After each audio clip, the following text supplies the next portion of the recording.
Hello everyone. कैसे हो आप लोग? सही हो? चलो तो करंट अफेयर्स स्टार्ट करते हैं। आज हम किस किस दिन का करंट अफेयर्स देखेंगे? 5 मई का और 6 मई का। ओके, तो चलो स्टार्ट करते हैं current affairs. Important current affairs है। करंट अफेयर्स 5 का है और 6 मई का। किसी भी कम्पिटिटिव एग्जाम के लिए करंट अफेयर्स ज्यादा इंपॉर्टेंट कोई भी चीज नहीं होता है। चलो स्टार्ट करते हैं। पहला, इंडिया ने एक एग्रीमेंट साइन किया for the cooperation, okay, in the field of energy and local currency settlement. पूछा जा सकता है इंडिया ने एक एग्रीमेंट जो साइन किया है for the cooperation in the field for the cooperation of energy and local currency settlement, किस कंट्री के साथ साइन किया है? अगर पता है तो टिक करो, तो खड़े से 2 मार्क्स मिलेगा, आगे बढ़ जाओगे। ओके, तो चलो देखते हैं। India signed an agreement,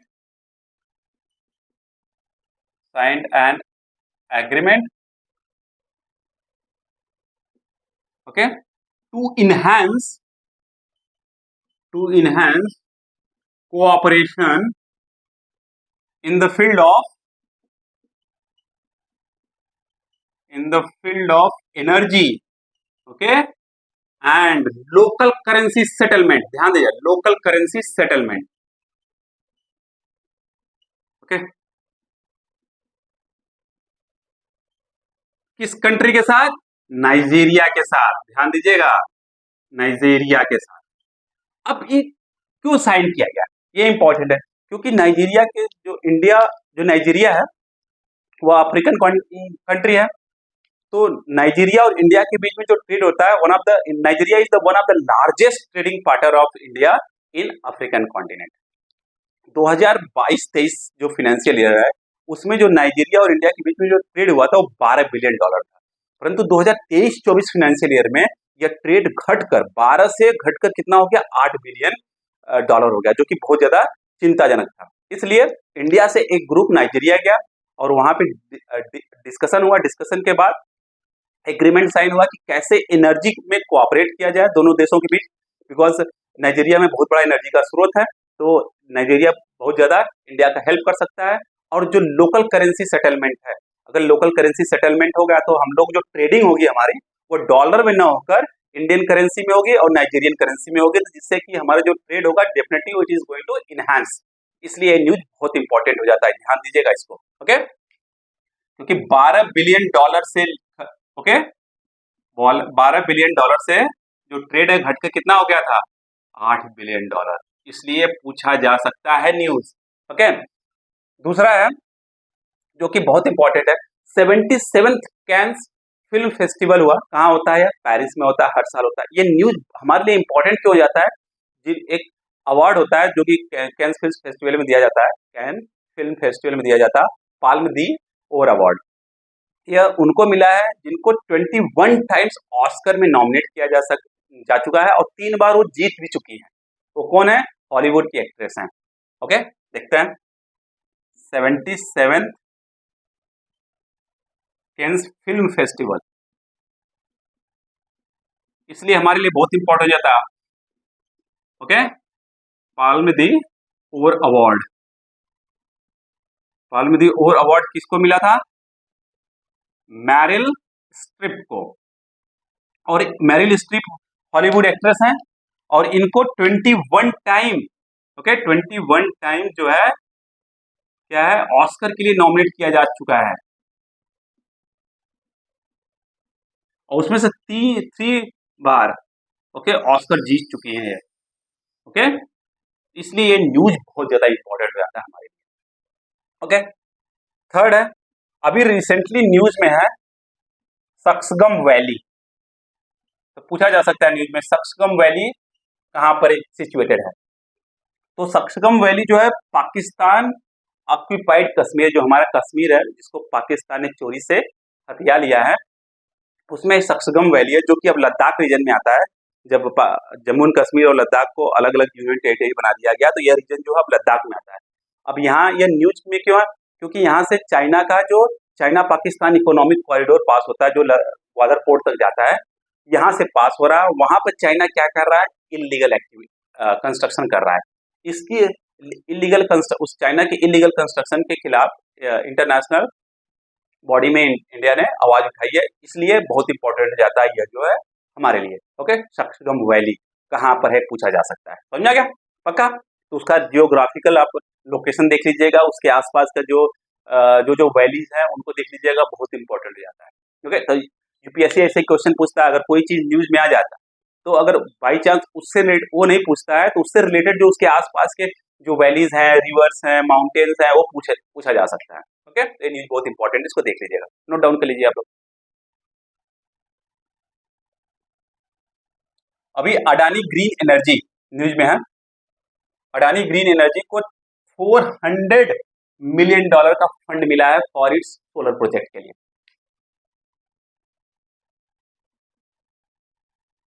Adani green energy, ये अडानी ग्रुप का मतलब एक अडानी ग्रुप का एक ब्रांच है। ओके, ये न्यूज में क्या हुआ, इसके सोलार प्रोजेक्ट के लिए ओके $400 मिलियन का फंड मिला है। ओके, ये क्या करेंगे, ये गुजरात और राजस्थान में 750 मेगावाट इलेक्ट्रिसिटी प्रोड्यूस करेंगे, जिसमें से 500 मेगावाट जो है वो राजस्थान में प्रोड्यूस करेंगे और 250 मेगावाट जो है वह गुजरात में प्रोड्यूस करेंगे। ओके, अब बाद में चलकर इसमें जो है इलेक्ट्रिसिटी विंड के रूप में ओके जो विंड प्रोजेक्ट होगा वहां से भी प्रोड्यूस करेंगे। ओके, तो ये हाइब्रिड सिस्टम होगा, सोलार से प्रोड्यूस करेंगे, ओके विंड से प्रोड्यूस करेंगे और दोनों सोलार और विंड के दोनों मिक्सर से इलेक्ट्रिसिटी प्रोड्यूस करेंगे। तो क्वेश्चन पूछा जा सकता है, इसको ध्यान में रख के पढ़िएगा आप लोग। Okay, no problem. नेक्स्ट है फिफ्थ वन। अभी गुड्स एंड सर्विसेज टैक्स के अपीलेट ट्रिब्यूनल का के जो चेयरमैन है उनको अपॉइंट किया गया है। गुड्स एंड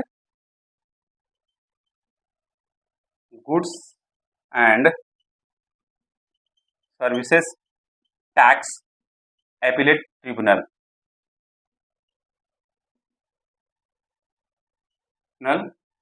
GSTAT के न्यू चेयरमैन अपॉइंट किए गए हैं।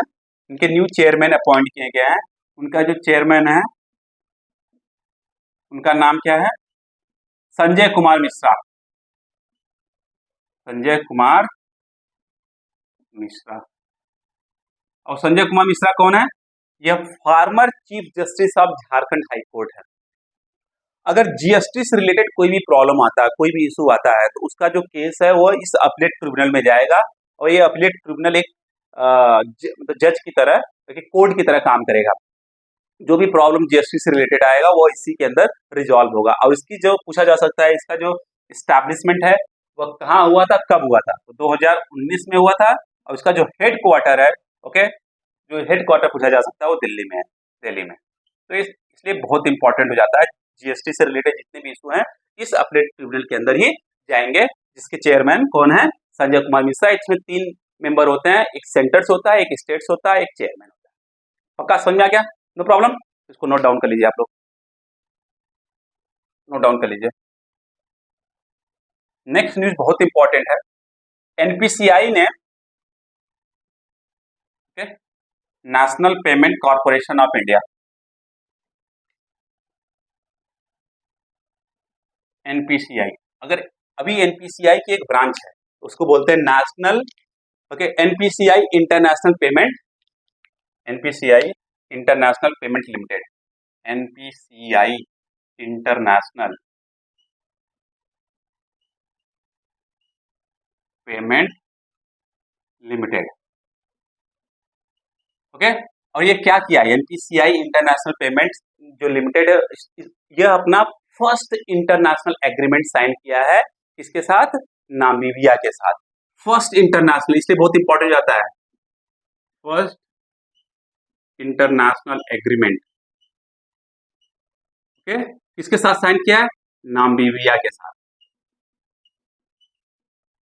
क्यों साइन किया है, क्योंकि नामीबिया जो है वो क्या करना चाहता है, वह जो इंडिया में हम लोग क्या यूज करते हैं, UPI okay, unified payment interface, ठीक उसी तरीके से नामीबिया में वह एक लाइक पेमेंट सेटलमेंट सिस्टम को इस्टेब्लिश करना चाहता है। और 2025 तक पूरा कंप्लीट फाइनेंशियल इंक्लूजन करना चाहता है। जैसे इंडिया में हुआ था 2014 में लॉन्च हुआ था क्या, जनधन योजना फाइनेंशियल इंक्लूजन के लिए, ठीक उसी तरीके से नामीबिया भी 2025 तक पूरा फाइनेंशियल इंक्लूजन करना चाहता है और यूपीआई के तहत ओके नामीबिया में भी एक पेमेंट सिस्टम स्टैब्लिश करना चाहता है। इसलिए जो है NPCI national payment corporation of India ने उसकी जो इंटरनेशनल बॉडी है वह नामीबिया के साथ एग्रीमेंट साइन किया है और इसीलिए बहुत इंपॉर्टेंट हो जाता है क्योंकि ये फर्स्ट इंटरनेशनल एग्रीमेंट है एनपीसीआई का। समझ में आ गया? पक्का, नो प्रॉब्लम। और नेक्स्ट न्यूज है जो कि बहुत ज्यादा इंपॉर्टेंट है, क्या है? Localising the sustainable development goal, sustainable development goal okay. क्या है? Women in local governance, local governance in India lead the way, lead the way okay. यह प्रोग्राम हुआ था women in local governance in India lead the way, यह programme हुआ था। पूछा जा सकता है कि यह प्रोग्राम कहाँ हुआ था। ये इंपॉर्टेंट इसलिए हो जाता है कि यह प्रोग्राम इंडिया में नहीं हुआ था, यह कहाँ हुआ था? अमेरिका में हुआ था। तो ध्यान दीजिएगा जो ये प्रोग्राम हुआ था वह कहाँ हुआ था? अमेरिका में हुआ था। अब पूछा जा सकता है कौन कराया था, तो यूनाइटेड नेशन पॉपुलेशन फंड एक ऑर्गेनाइजेशन है और हमारे यहाँ की जो मिनिस्ट्री ऑफ पंचायती राज है वो दोनों ने मिलकर इस प्रोग्राम को कराया था। United Nation okay population fund, population fund and ministry of Panchayati Raj, Raj ने कराया था ओके। अब सस्टेनेबल डेवलपमेंट गोल का क्या है? सस्टेनेबल डेवलपमेंट गोल कौन लॉन्च किया था? यूनाइटेड नेशन ने लॉन्च किया था। कब लॉन्च किया था? 2015 में लॉन्च किया था। कितने सस्टेनेबल गोल हैं? 17 सस्टेनेबल गोल है। कब तक कंप्लीट करना है? कब तक मेन है उसका कंप्लीट करने का? 2030 तक इस सस्टेनेबल डेवलपमेंट गोल को 17 के 17 सस्टेनेबल गोल को अचीव करना है। अब 17 के जो 17 सस्टेनेबल गोल है उसको तो हम लोग नहीं देखेंगे, परंतु इस प्रोग्राम से रिलेटेड जो सस्टेनेबल गोल का बात, सस्टेनेबल गोल पे बात हुई है उसको हम देख लेते हैं। अब नाम ही समझ में आता है, वीमेन इन लोकल गवर्नेंस, तो इसमें कौन कौन से सस्टेनेबल गोल डेवलपमेंट गोल की बात हुई होगी? सिंपल था, जेंडर इक्वलिटी की तो बात हुई होगी ओके। तो जेंडर इक्वलिटी, अब देखो सस्टेनेबल डेवलपमेंट गोल आ गया न्यूज में तो बहुत ज्यादा इंपॉर्टेंट हो जाता है। तो आप लोग देख लीजिएगा कौन सा सस्टेनेबल गोल डेवलपमेंट गोल कौन सा क्या होता है उसको देख लीजिएगा ओके। जेंडर इक्वलिटी की बात हुई है, पॉवर्टी इरेडिकेशन की बात हुई है और इंक्लूसिव डेवलपमेंट की बात हुई है, inclusive development at grass root level okay. इसकी बात हुई जो कि बहुत इंपॉर्टेंट हो जाता है ओके। नोट डाउन कर लीजिए इसको आप लोग ओके। अभी डोमेस्टिक वायलेंस एक्ट न्यूज में है। अब न्यूज में क्यों है? क्योंकि सुप्रीम कोर्ट ने डोमेस्टिक वायलेंस जो एक्ट है ओके उसके बारे में एक स्टेटमेंट, डोमेस्टिक वायलेंस एक्ट को देख रहा है सुप्रीम कोर्ट। क्या देख रहा है देखते हैं इन न्यूज में क्यों डोमेस्टिक वायलेंस ओके एक्ट। पूछा जा सकता है कि जो डोमेस्टिक वायलेंस एक्ट है कब पास हुआ था? तो 2005 में पास हुआ था। ध्यान दीजिएगा 2005 में पास हुआ था। ये न्यूज में इसलिए है कि जो सुप्रीम कोर्ट है वो रिविजिट कर रहा है डोमेस्टिक वायलेंस एक्ट पे कि अगर कोई भी लेडी अगर उस पर वायलेंस होता है तो जो उसको खर्चा मिलता है, जो भी उसको सेटलमेंट होता है उसका, वह उसके कितना अधिक वायलेंस हुआ उस लेडी पर उसके आधार पर मिलना चाहिए या जो आदमी या कोई और जो करता है उसके फाइनेंशियल कंडीशन के आधार पर मिलना चाहिए ओके। इसी कारण सुप्रीम कोर्ट इस पर क्या विचार कर रहा है, अभी इसका जजमेंट नहीं आया है ओके। इसलिए न्यूज में है जो कि बहुत इंपॉर्टेंट हो जाता है। ध्यान दीजिए क्योंकि वुमेन के वायलेंस से रिलेटेड है ओके। तो इसलिए यह न्यूज हमारे किसी भी कम्पिटिटिव एग्जाम के लिए बहुत ज्यादा इंपॉर्टेंट हो जाता है। तो अभी उस पर क्या जजमेंट नहीं आया है। नेक्स्ट क्या है? नाइन क्या है? फॉर एग्जाम्पल नाडा, एक नाडा है। नाडा क्या होता है? National anti doping agency. इन्होंने एक कैंपेन लॉन्च किया है, नेशनल एंटी डोपिंग एजेंसी है। ओके, ये कब बना था? 2005 में बना था। इनका काम क्या है? मतलब इनका काम यह है कि स्पोर्ट्स में जो इलीगल चीजें होती हैं उनको खत्म करना और स्पोर्ट्स को हेल्दी बनाना और क्लीन स्पोर्ट बनाना, इनका मेन मोटिव होता है। उसी को लेकर इन्होंने कैंपेन लॉन्च किया है, play true campaign. Play true campaign. Okay okay, किसके तहत पे? एक वाडा है। वाडा क्या है? World anti doping agency. इन्होंने 2014 में प्ले ट्रू डे नाम से इन्होंने कैंपेन लॉन्च किया था। Okay, to create the healthy environment in the between the sportsman. समझा क्या? उसी के तहत इन्होंने जो नाडा है वो 2024 में क्या लॉन्च किया? Play true campaign. और जो नाडा है कब स्टैब्लिश हुआ था? 2005 में स्टैब्लिश हुआ था। इसलिए न्यूज बहुत इंपॉर्टेंट हो जाता है कि स्पोर्ट्स को कितना हेल्दी बनाया जाए और क्लीन बनाया जाए, और जो भी इलीगल एक्टिविटीज हो रही है उसको बंद किया जाए। स्पोर्ट में कोई भी अगर जीत रहा है तो अपने दम पर, अपने मेहनत के दम पर जीतना चाहिए। ओके, समझ में आ गया? साफ सुथरा स्पोर्ट्स को बनाना, इसको नोट डाउन कर लीजिए आप लोग। समझ में आ गया? अभी रिसेंटली न्यूज में है, किस कंट्री के ऑडिटर जनरल इंडिया के कंट्रोलर ऑडिटर जनरल के साथ कोलैबोरेट किया है अपने ऑडिटिंग सिस्टम को और बेहतर बनाने के लिए, ओके, तो नेपाल के जो ऑडिटर जनरल है,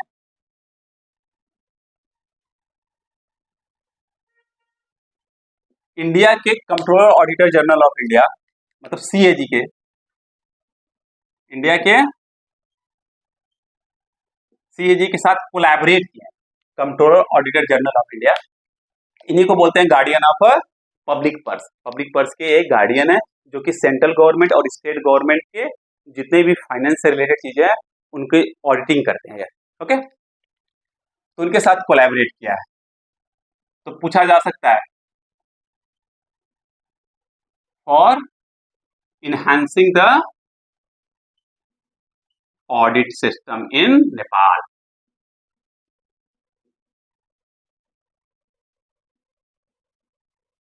ओके, ऑडिट। अब last news of the day है, क्या है? हमीदा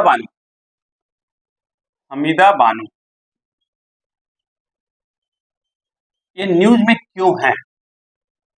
इनको गूगल ने अभी इनका डूडल बनाकर इनको सम्मानित किया 4 मई को, क्योंकि 4 मई 1954 को ये पहली भारतीय महिला पहलवान थी जिन्होंने एक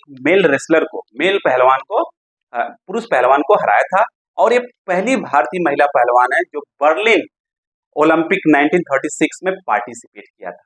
ओके, इसीलिए यह न्यूज में है, जो कि हमारे लिए बहुत इंपॉर्टेंट हो जाता है। और इनको क्या बोला जाता है? Amazon of Aligarh. तो ध्यान दीजिएगा, पूछा जा सकता है क्वेश्चन, अमेजोन ऑफ अलीगढ़। तो ये बर्लिन ओलंपिक 1936 में ओके पार्टिसिपेट की थी।